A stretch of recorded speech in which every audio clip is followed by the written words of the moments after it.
What's going on, everybody? This is going to be the first ride, first review, and first initial thoughts on the KPM RS200. Just some quick photos and quick video of the motorcycle and how it looks currently. I've done a lot of things already to it in the short time I've had it. I've only had it for about a week, but I took off the decals, I took off the mirrors, I took off the rear fender, the back tail light. You know, a lot of people are going to question that, but that's just how I like riding. I like the thing looking beautiful. I already ordered a light bar, so that's coming in. But let's get into the get to know about the motorcycle. So this motorcycle is a low cc motorcycle that you can pick up on Amazon or your local dealer that carries these. It is by Lifan, a Chinese company. And let me tell you, it definitely came a little wonky. I bought mine from Venom Motorsports. It's a local dealer around me that actually sells it. They have a warehouse here. That's why I opted to do that. Even then, though, be wary. They only have online services. They try to give me the runaround because the motorcycle came a little misaligned from the front handlebars and the front wheel. It was an easy fix, but they definitely were trying to get me to do it myself, even though it's a brand new motorcycle. So be warned. It's not the best customer service sometimes, especially since if you're getting it from someone that isn't necessarily an expert on these motorcycles, they're just selling them. But as far as riding and everything else, it has been very smooth. It is, not very fast. It's not fast at all, actually, but it has torque. I can get around the city just fine. I would say the top speed is anywhere from 75 to 80 miles an hour. You're not in a very aggressive stance. You're kind of, leaned over just because you have the clip-ons, but as you can see, they're over the top triple, so it's not too aggressive. That's one thing I actually want to change, just because I like very, very aggressive. I'm gonna get the clip-ons for it and have it be a little lower. They have that little gray thing in between the motorcycle bars. I have no clue what it's for because it's not a stabilizer. I think it's just there so that the handlebars kind of lock into place because they have a peg that connects it to the top triple. The motorcycle is absolutely gorgeous. I would recommend it to anybody looking to customize a cafe racer, anybody that would just love the look of these cafe racers because it's gorgeous. It has such a nice tail section. It has good straight lines. The single headlight is beautiful. It does well in the night. Just look at that. Home Depot right now because I actually want to saw that exhaust. Now it's just about getting that exhaust off. I could get probably like an actual exhaust for it, which is cool. Profile. But I actually I pulled up here to Home Depot, just gonna get a quick hacksaw and see if I can saw it off myself. I'll put a video at the end to show you guys how it sounds. But so far so good on the motorcycle. It was only $3,600 with taxes included and everything. I picked it up myself and it was already built.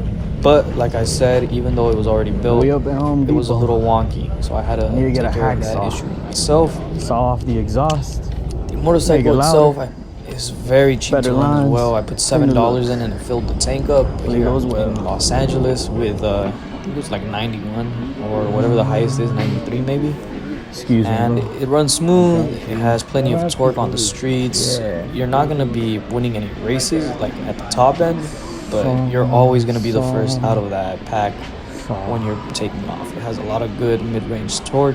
This is the new 4-valve engine that they brought out.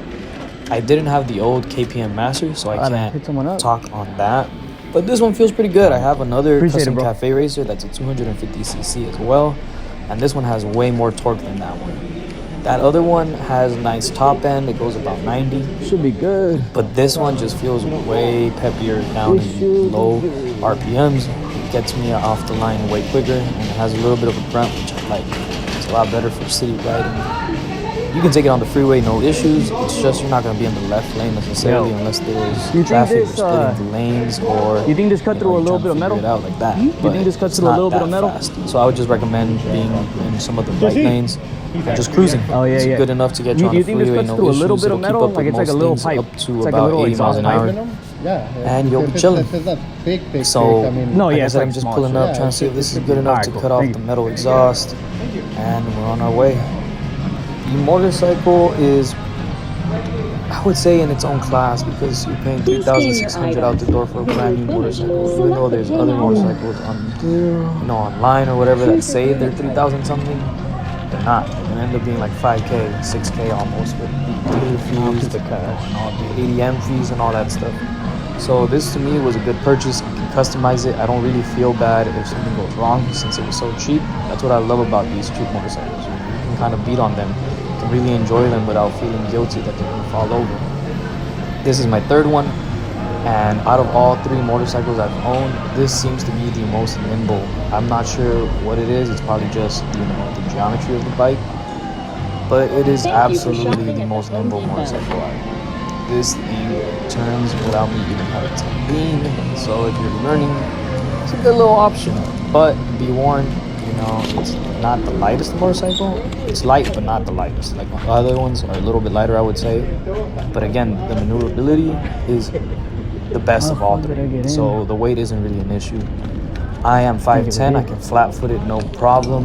And I would say anywhere from like 5'8", maybe even 5'7", you're gonna be able to flat foot it because I can bend my knees and it's not an issue whatsoever. Just checking to see if I'm still recording, but yeah, it's, you know, short people approved, and if you're a little bit taller, it's not really an issue. It's just you can flat foot it, but it has enough space in the rider triangle to accommodate a taller rider. I would say anybody up to around 6'2" could ride this. If you're taller than that, then, you know, it starts to get a little bit tricky. But up to about 6'2", I'd say you'd be fine. And it still has enough power to carry me, and I'm 190 pounds. So there's a lot of lighter riders that are going to get a little bit more juice out of this since they don't have to carry around that weight. Hopefully it does. I think overall, so far, I would rate this motorcycle a solid 8 out of 10. I would give it a higher score if it had come, you know, like really well made, like really well prepped and all that, and service went a little bit better. But for what it is, I cannot complain. I love how it looks. It's got good get up and go. People compliment me all the time on it. The gauge cluster is in a funky spot. You get used to it though after think this about little ass thing can cut through that exhaust? Hour of riding. I mean, I'm not gonna cut through the big ass thing. I'm just gonna try to cut. The cool thing about the brakes too is they're pretty good. I actually had a close call. Somebody cut me off extremely close trying to get into a gas station last second, and I hit the brakes and I stopped in an instant. That was a blessing, knowing that I have good brakes. So I have no complaints on that. The ABS kicked in, and you know, it made it so that I didn't really have to do too much. That's the cool thing about having an ABS motorcycle is you can kind of take some of the thought away, and you can just hit those brakes as hard as you can, and the electronics are going to take care of you. Hopefully that holds. That's something I can't do on my other cafe racer since it doesn't have ABS. So if you're a new rider, that's a great benefit. It doesn't cost any extra. And if you want to take it off, there's a button, I believe, on the gauge cluster that allows you to take that off. Again, this motorcycle, $3,600 out the door, delivered to your house, or you can pick it up if you're in Los Angeles or close to one of those dealers that you can find online. But it comes with 2 keys. It's electric start. You don't have to worry about kickstarting it or anything like that. And it's Chinese made, you know, like a lot of people think that's bad. I don't think it's necessarily bad. I just think that they're able to mass produce for less money. You know, quality is probably going to go out the door just a little bit. But so far, I haven't had a single issue with it except for it kind of misaligned. But I was able to take care of that myself. It's running smooth now. The windshield does almost nothing. Like, I can't tell if it's doing anything. The wind still hits me. I don't know which way I'm gonna go. That when I tucked in on the freeway, did anything either because it's so short, but it looks good, you know. The whole point of a cafe racer is to look good, have style, enjoy it around the city. It's not a Hayabusa, it's not an S1000. You're not gonna be breaking any speed records, but you're chilling. And one thing that's cool is it's kind of unassuming, like it just looks amazing, but when cops look at you, they're not thinking that you're gonna go do something crazy. So they kind of leave you alone, and that's a good thing to me. I took off the license plate, how I ride. I took off everything I can to make it look as clean as possible. And I haven't had any issue. I don't know what else I can really talk about. It's been smooth to me so far, as you can see here. I'm always chilling. I can split the lanes just fine. It's not too wide of a motorcycle, and since it has clip-ons, you're lower than the mirrors on cars, so you can get past them. Once I add my own clip-ons, I know it's going to be even more maneuverable. It's going to be just fine. You're going to see here in just a few seconds how easy it is to move this motorcycle around. Feels like I always gotta fall through. Then come up here and there's going to be a little bit of a jam, but you can kind of tell how easy I can get around it without even struggling. You'll see it right now. pulling up. I'm like, can I go left? No, I see there's a car. I'm like, all right, let me just move around, get to the right, past this Chrysler. It's a nice Cayman. I'm like, you know what? I'm not gonna take that angle. So let's go here. Tight squeeze. I think I clipped the exhaust right here. Good thing it's coming off.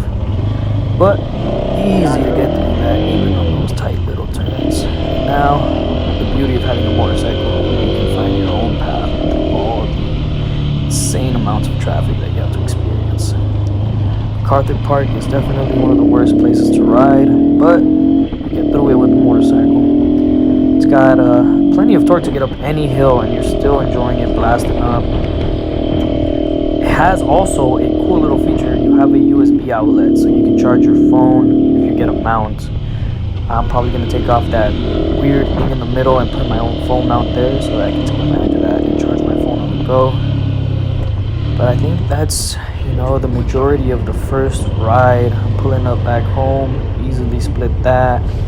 You know, be respectful of the kids. I'll wait behind them. But yeah, so far so damn good. I love this motorcycle so far. I would recommend it. Just make sure when you get it shipped to you, check out everything, tighten all the bolts you can, and you know, just keep an eye out for little things that can go wrong, and contact whoever you can. Try to fix it. You have warranty. It's 2 years on mine, and hopefully rest assured that it's a good motorcycle. I don't see it going wrong. I've had other Chinese motorcycles before, and they've done me just fine. Just taking care of them. It's a machine. You still gotta give it some loving care. You'll be okay.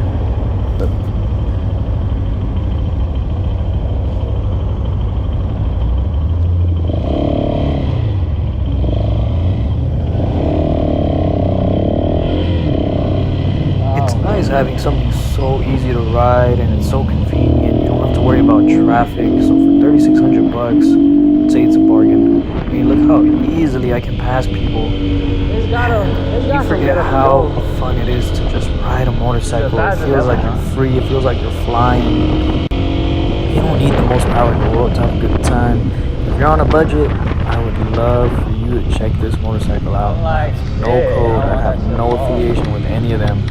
I don't even think you should get it from Venom Motorsports. If you're gonna get it, maybe get it on Amazon. Sometimes they have sales there. There's like Chronic Racing. There's a bunch of other places. But if you're in LA and you want to check them out, check them out. They're in Anaheim. This motorcycle has been amazing so far ever since I fixed it up and, you know, got the wheel aligned. And now I'm just enjoying it.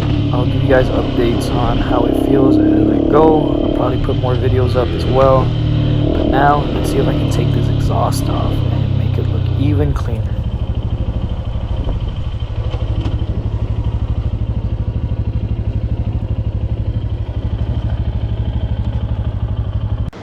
Let's do it.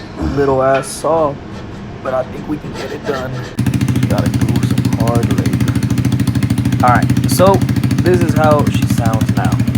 I sawed off the exhaust. It's definitely louder. It's gonna sound kind of funky just because it's a single cylinder. You gotta remember that. It's a single cylinder, so it's gonna have that little like thump. You know, it sounds like a thumper.